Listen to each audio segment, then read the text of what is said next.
حضرت صدر صاحب نے جو آپ حضرات کو یہاں تکلیف دینے کا مقصد تھا اس کے سلسلے میں روشنی ڈالی ہے.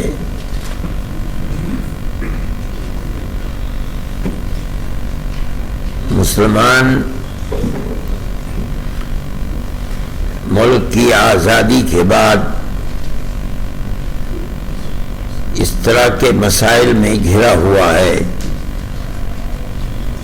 بابری مسجد کا مسئلہ تھا، لیکن اسی زمانے میں مختلف مسجدوں کے مسئلے، خود دلی کی جامع مسجد کا مسئلہ ہے، احمد آباد کی مسجد کا مسئلہ ہے، سنبھل کی مسجد کا مسئلہ ہے، متھرا ہے. یہ تمام مسائل اٹھ رہے تھے،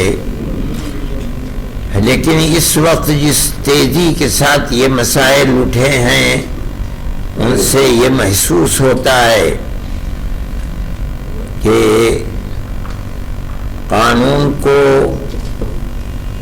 سامنے رکھ کر فیصلہ کرنے کی ذمہ داری جن کورٹوں کے اوپر ہے وہاں ایسی لچک اور ڈھیل پیدا ہوئی ہے کہ جو لوگ عبادت گاہوں پر قبضہ کرنے کا پروگرام چاہتے تھے ان کو سہولت اور آسانی مل رہی ہے. کانگریس گورنمنٹ کے زمانے میں سن 91 کا قانون بنا تھا، ہمیں اس کے اوپر بھی یہ اعتراض تھا کہ بابری مسجد کو اس سے الگ کیوں کیا جا رہا ہے، لیکن کیا گیا کیونکہ جمعیت علماء ہی اس کیس کو لڑ رہی تھی.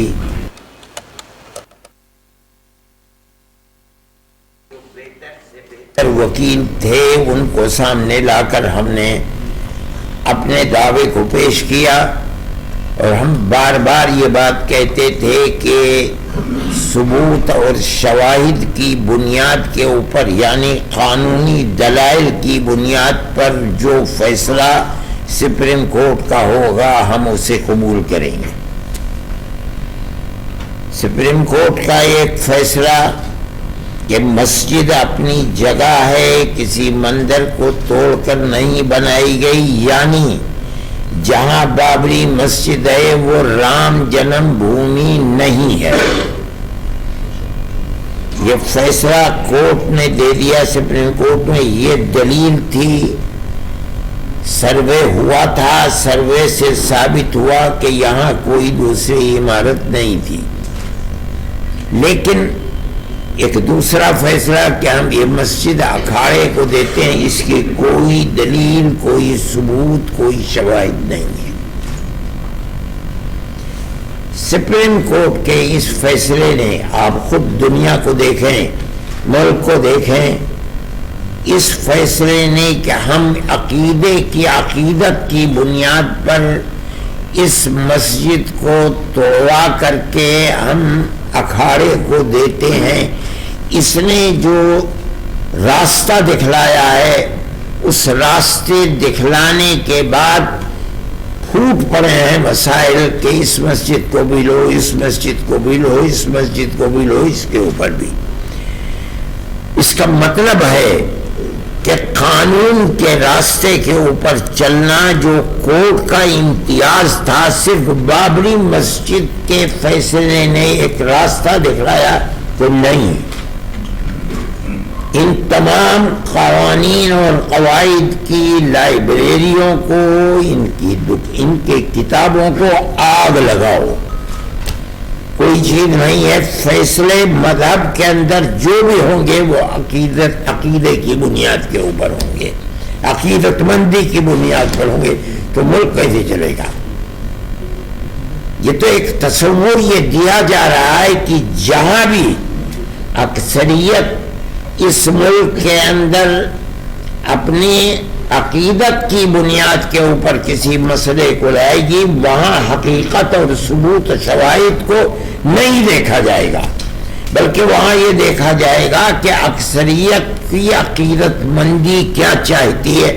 جو چاہتی ہے اس کو پیش کر دیا جائے گا. تو ملک کیسے چلے گا؟ یہ ایک بات ہے سوچنے کی.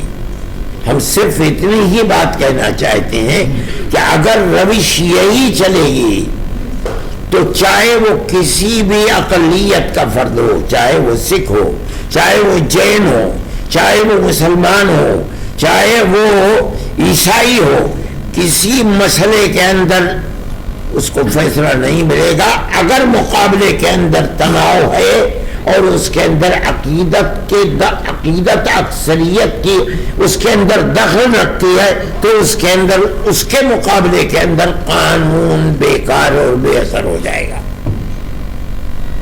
یہ بات میں ہی نہیں کہہ رہا ہوں، سمجھدار اور بڑے بڑے وکلا یہ بات کہہ رہے ہیں کہ اس فیصلے نے بابری مسجد کے جو راستہ کھولا ہے کہ عقیدت کی بنیاد جب کبھی مقابلہ ہوگا تو قانون اس کے مقابلے کے اندر ایج ہو جائے گا. تو پھر لا آپ پڑھاتے کس لیے ہیں؟